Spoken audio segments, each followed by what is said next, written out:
Hey, what's up, Cardfighters? So this is like my fifth time trying to record this video. I've just been having trouble with my internet all day today. It's really messing up what I've been trying to do for recordings, at least for like the first 3 days of this week. It's actually like I'm supposed to like this is the day I'm recording this is the day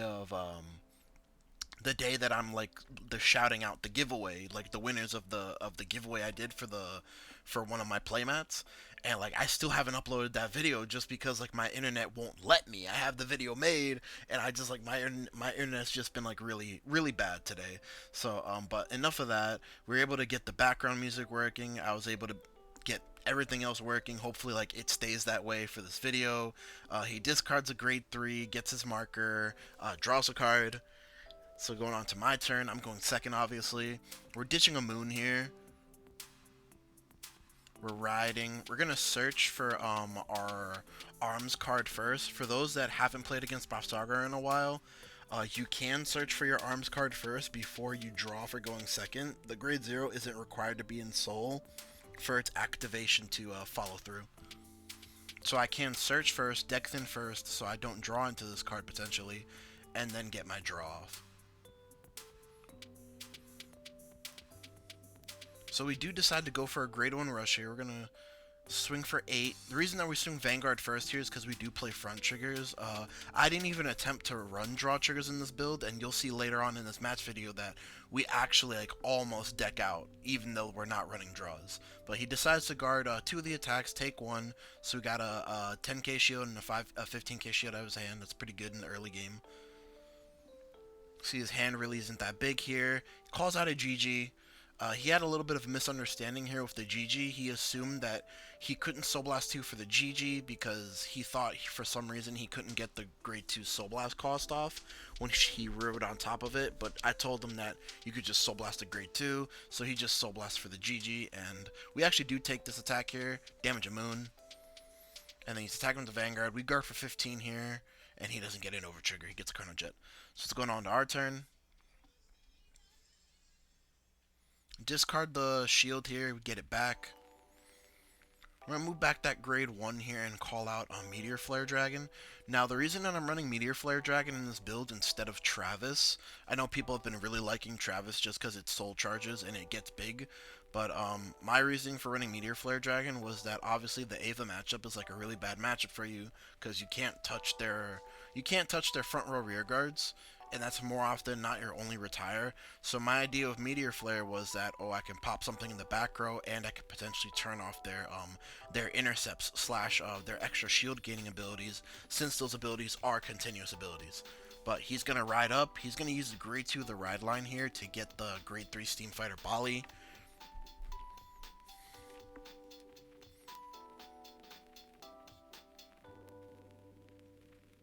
He's gonna swing here. He's gonna do a little bit of a rush,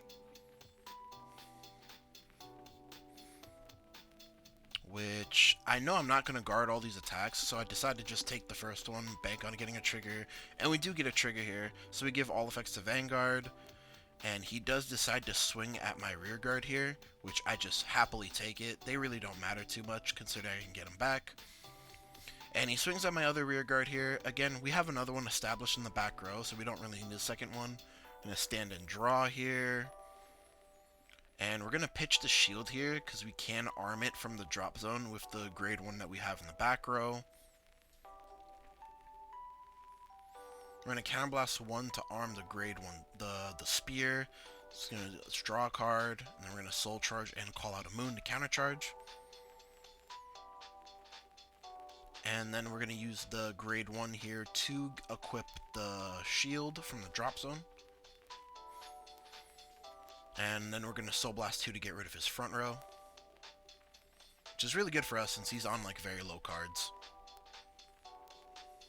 Well, of course this is the early game, but he could have potentially had more cards if he was just like saving his stuff until his until he could actually start playing the game. We are going to go ahead and Soul Blast 1 here for the grade 1 Blazemane promo to dump a moon.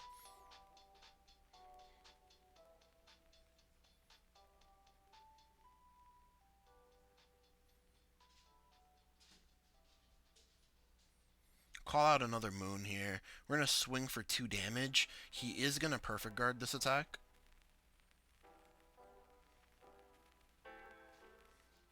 He's going to go ahead and pitch GG. We get a front trigger here, and we get a perfect guard. So we're going to swing here for like 43. He takes it. He does heal, so he's going to recover one of the perfect guards. He's going to pitch the Steam Fighter Bali here to stride, so it's going to let him draw a card when he strides with it.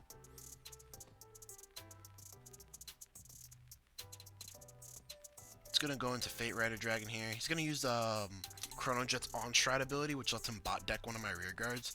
Obviously, he's going to bot deck the Moon here, which was honestly not too bad of a play on his part, because at least for the first game, he chose to solely bot deck the Moons that were on the other rearguard circles, not behind my Vanguard, which honestly made sense, because if he bot decked the one behind my Vanguard, then I would basically just get like free counter charges off every time I established another Moon. So he's going to swing for 15 here. And I believe we decide to guard with our shield here. I don't believe he knew what the shield did at that point, so he was just like checking to see its ability. But we guard here. The shield is like just gives us 10k power for that battle. And he's going to time leap itself into a grade 1, the swirler. So he's going to soul charge 1 off the swirler here.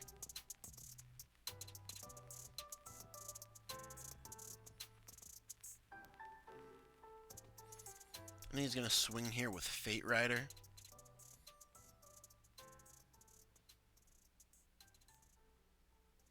Time leap the swirler. And call out the same grade 2.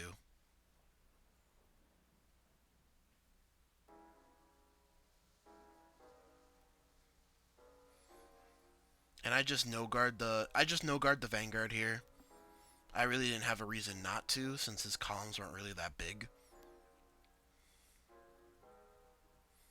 A little bit of a pet peeve here was that, like, I kind of had my dice set, the dice he's using are my dice. I had my dice set aside here, and he just kind of like grabs them without asking, which I'm usually not afraid to share my dice.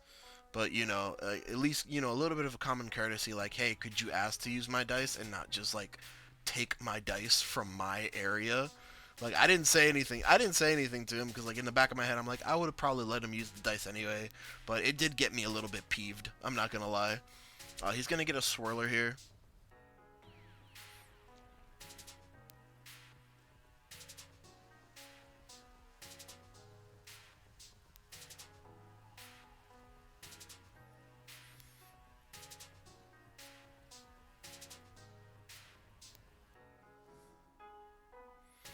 And I guard that with a 20k shield. That puts me up to 43. I believe the column was 21, 31, 36, 41. Yeah, so 20k shield did do the trick. We do arm again. Soul Charge a grade 1 here. And we just reestablish Moon here. I was thinking about something else, but we just reestablish Moon.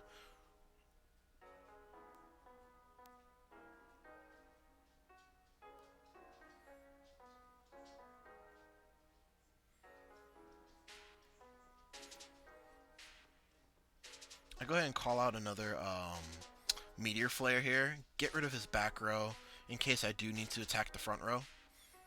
Which I think I ultimately did just attack the front row. So he takes it. We get a front trigger here. We don't have no crit, so this is just 1 damage. And I believe I decide to swing at the rear guard here, just because I know I have him on low cards. So I'm either going to make him expend more, or he's just going to be out an attacker for his next turn. Damages a CHRONOJET here, and we pass turn.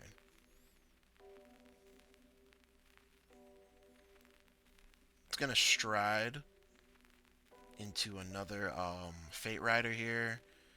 It's getting Counterblast 1 for the stride skill. He's just rereading Meteor Flare Dragon here.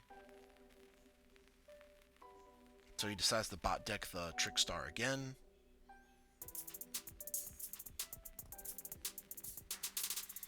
Calls out his grade 2. Calls out Swirler here for a soul charge.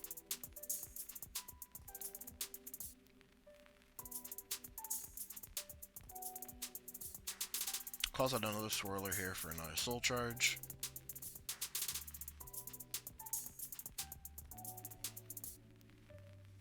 What was really nice actually during this match was he had his I don't know if they're married or not. He had his like wife or girlfriend right next to him, and she was just like casually chatting with us during the match, and she was really nice. Like she was talking about like like obviously I have a YouTube channel. She was talking about YouTube with me. She was like a graphic designer, so I was like, oh man, like she's like a really cool person. Guard for 20k here. And then he's going to swing 38 here, I believe. He's going to flip up another Fate Rider here. So this is going to be the last Fate Rider for him for this game. And he's going to grab a 2 here.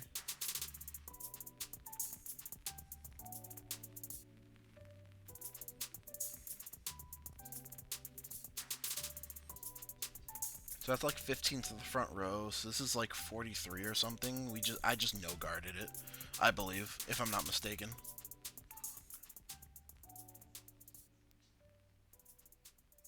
Or maybe I perfect guarded this. I think he was counting his other column numbers.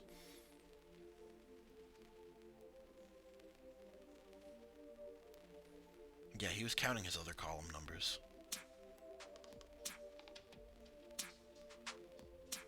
So yeah, I no guard this attack. He gets a critical trigger here. So obviously crit goes to Vanguard, power goes to the other rear guard.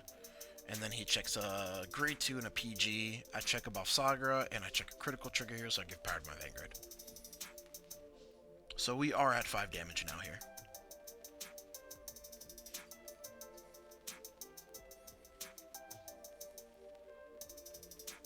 So it's plus 15 for every card in the G zone, so that's 30, 40, 45 if I'm not mistaken.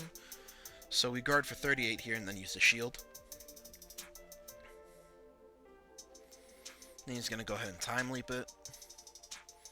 He's going to time leap into another swirler here to beef up the other column, I'm assuming. Getting a little low on deck here.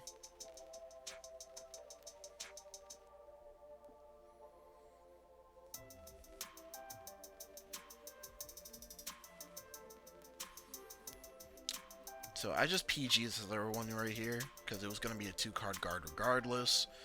And we're going to go ahead and start up the turn. We do Persona Ride here, which is very clutch.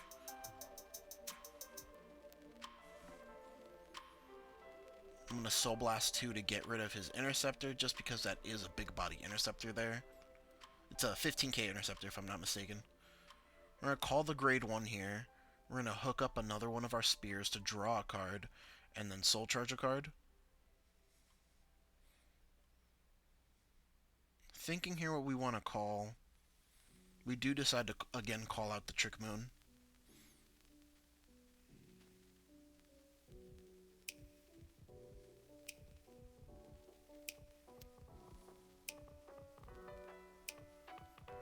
I'm going to go ahead and call out Blue Dragon here. I'm going to Counterblast 1. I do decide to get the grade 1 here as follow-up for next turn, if there is a next turn. But we swing like 58 here with a crit. He does perfect guard it. First check is, and then second check is the over trigger. So we do get a restand here, and then we swing with a crit again. I was again telling him that I have to drive check first before he does that. We do get a heal here, so we give the power to the rear guard, but obviously he checks this like defensive he checks the defensive OT here, which did he perfect guard the first attack? He did. Did he have another perfect guard in hand? That's weird. Okay. Hold on. You know what? I'm actually gonna rewind that whole scenario real quick. I know I normally don't do this, guys, but I'm just curious as to what exactly happened there. Okay, so he perfect guards first. Second, we get the OT here. He shows me his hand because he thought he lost, and then I was telling him, like, no, you didn't lose. I have to drive check first. Yeah, he just adds the perfect guard back into his hand. Wow. Okay then. So I guess I wasn't paying attention because of the whole commotion he was making about the overtrigger, but he added the perfect guard back to his hand there. So I don't know if that was intentional or if it was just because he was like frustrated because I hit the OT offensively. But currently he cannot stride. He doesn't have another jet because the only stride he can go into is next stage. So he decides to call out a 0 here, and the front row is going to get a 20k buff, but I do have the order PG in hand. So I'm able to block this attack. So I discard a Meteor Flare Dragon here. He gets a crit here, gives it to the Swirler, and then he gets another crit, so he gives it to the other line, because I am at 4 damage here.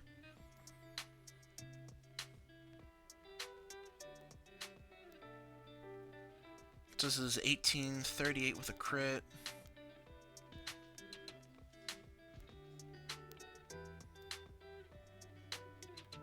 And the other number is 34 with a crit. So I think I use 2 15s here, and then I use a 15 and the shield to block the next attack. So yeah, I use 2 15s here, and then I use a 15 in the shield. Now it's my turn, stand and draw. Drawn to an order card here, which is really not that helpful to be honest. But thinking on exactly what I want to do here and how I want to do it. Run in and Counterblast 1, draw a card here, and Soul Charge 1. Soul Charge a trigger, which is Sag. But I'm really just doing this to clear out his front row since he doesn't have units. We decided to just call out another grade 1 here.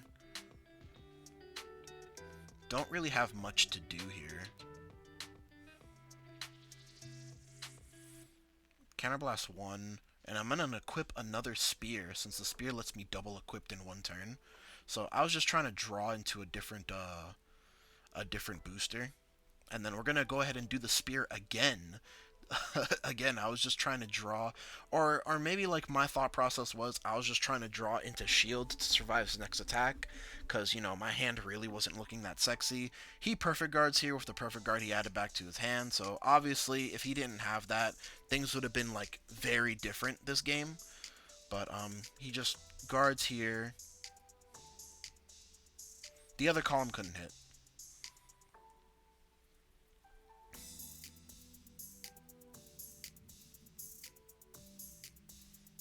And he realized he couldn't stride, so he just calls out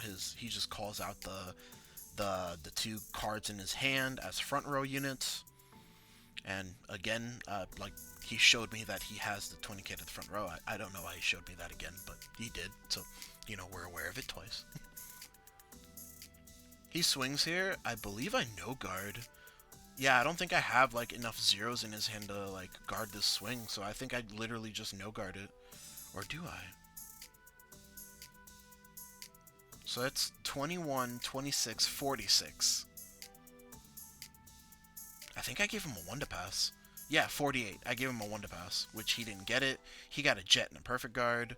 This is 24 here, which we perfect guard it. And then this is 28. And we just perfect guard it again. Stand and draw. We're going to call the blue dragon here. Even though we don't have any face-up counterblast, it still just gets plus 10. And we're going to swing 48 here. And he just takes it. First check, second check, nothing. And that's the end of game 1. Obviously, that game probably could have ended a turn quicker because he did add the perfect guard to the hand. I didn't see that during the match because, again, he made such a big commotion about the overtrigger and then hit his own overtrigger, which it's understandable. Like, you guys know from personal experience, like, of my channel that I am not a fan of the overtrigger. That's why, like, all my overtriggers are graffitied with the inner sleeve that says ban this card, because I'm not a fan of the overtrigger. But, you know, obviously in the commotion, he either got too flustered or, you know, took his opportunity to try and get one up on me, but we still clutched it. So going on to game 2 here, he's going to go second here, because obviously his deck does want to go second. And he was telling me that one of the key reasons why he lost that game was because he didn't see enough GGs.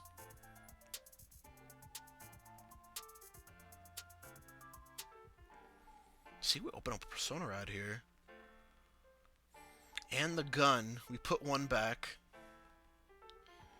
And I was seeing if my hand would either get better or worse if we just put the whole thing back. I feel like I think the only arms card we have access to right now is the gun, which like sucks because I debated on whether or not I searched the sword off the ride line, and I was just like, no, we need the shield. So I go ahead and discard the moon here, and we search the shield anyways.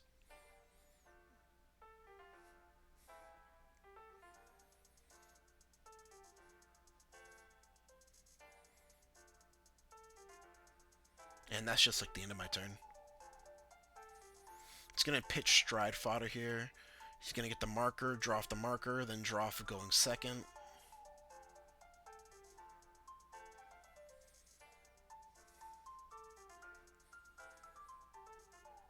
Soul charges here off Swirler. I checked his soul because the way he's been soul charging is he would pick up his Vanguard and put it right underneath his Vanguard so I couldn't see it, which is, you know, pretty smart on his end. You know, if a player's not paying attention to what he soul charges, like, oh, he's not soul charging any normal units, so he's obviously going to trigger, or he is soul charging triggers, so he's obviously less likely to trigger. We're going to pitch, grab back our arms card, call Meteor Dragon here to snipe out his Swirler. He does decide to guard. We check another Persona Ride here, and he takes the damage. Draws into the OT here. Pitches Stride once again to ride up. And he just decides to swing at the Vanguard. And I no-pass it, which is actually a definite no-pass here since he does have the OT in hand. But obviously I'm not aware of that at the time. We pitch the gun here. We do have access to the spear, so we do actually get to double equipped here. And that's exactly what we do. We do the double equipped.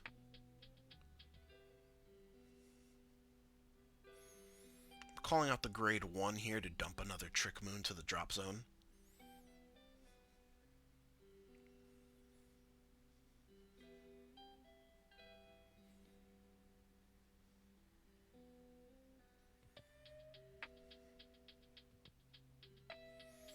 Call another Trick Moon behind her. Swing for 10 here. We opted not to Soul Blast here just to conserve our soul. For, you know, when he actually does have a front row that we could just clear. He guards with the over trigger here. And I get a crit. It goes onto the rear guard. And then we swing for 43, 2 damage. Which he does decide to perfect guard here. I'm guessing he doesn't want to go to high damage too early. He pitches the grade 2 shield guy for ride, and then he's going to go ahead and grab his Stride Fodder, the grade 3.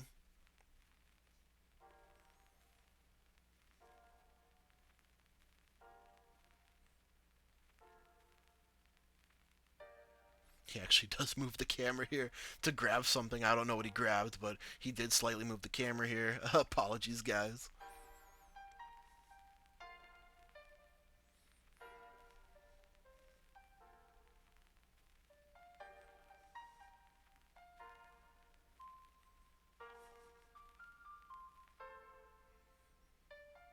So he's going to draw off the Stride Fodder here. He's going to Counterblast 1 for his Stride effect, and he actually does decide to tuck the Meteor Dragon here instead of one of the moons, since I'm guessing like his logic was, at least from the first game, that like I had a way to always establish another moon, so he really wasn't doing anything. So I guess this time he was just trying to see if like getting rid of an interceptor would mean anything. He's going to swing for 15 here. I believe I used the shield to block it. That's what it looks like. Or no, we take it. And we get it defensive. It's gonna get another Brain Swirler here.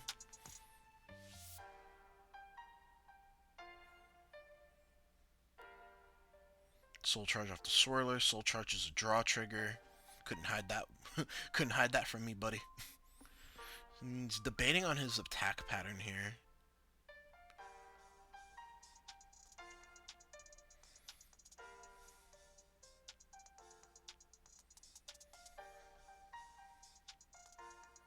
swings boosted. I believe this is 1828, and I just use the shield here to guard, so we're at 33. Grabs out a GG.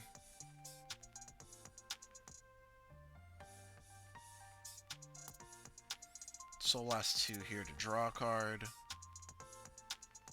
And he Soul Blasted his Vanguard. I just corrected it because he didn't notice that he Soul Blasted his Vanguard. It's going to time leap the other Swirler here to get back that grade 2, which is basically, you know, their bread and butter of the whole deck. He still decides to flip up a Fate Rider here, which is interesting. So first check, critical trigger, critical the Vanguard, and then powder the rear guard. Second and third, 2 grade 2s.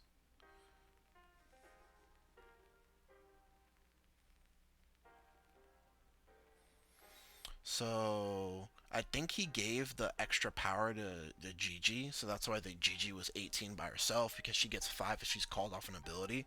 So right now it's the front row. He gave it a trigger, so it's 25 by itself, and it's 30, and then plus 10 is 40, so it's 48, I believe, if I'm not mistaken. Yeah, 48.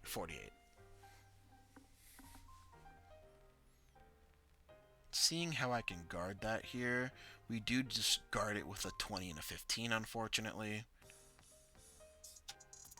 And he grabs out another GG.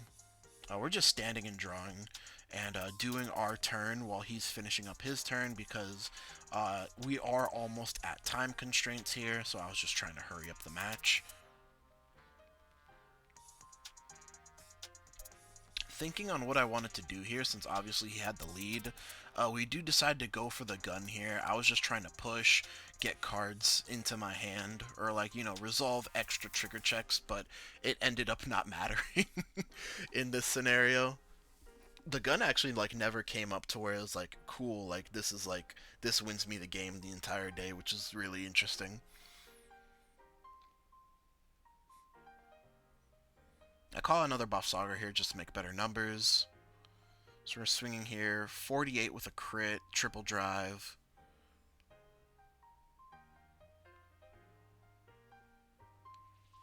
Which I believe he just decides to take this. Our first check is a heal trigger, so we do give power to the Meteor Dragon, and we do heal. Our second check is the over trigger here, so we do get to restand our Vanguard, and then our third check with a blank. This is what I was talking about, to where I was telling him, or like I was saying to you guys, that like, you know, the gun never really came in clutch, because like the third check was never a trigger. We're going to swing here again. We get a front trigger here, but I believe he gets a defensive heal, if I'm not mistaken. Oh, no, he doesn't. So that is the end of Game 2. It ended by OT. Technically, like, it ended the same way it started, but, you know, it... Again, like, you guys know how I feel about the OT, so I'm not going to do another, like, over-trigger rant here, which... This is perfect because, oh no, the music is still on, But, anyways, guys, don't forget to like, comment, subscribe. Let me know what you guys thought about the match down below, what you guys would want to see in the future. I'm not quite sure what decks I want to feature for set 8. The only one I really have in my mind right now is CHRONOJET. But let me know what else you guys would like to see besides that, you know, because we still have a ways to go before set 9 comes out, and we could just feature all these really cool new set 9 decks. But anyways, guys, later.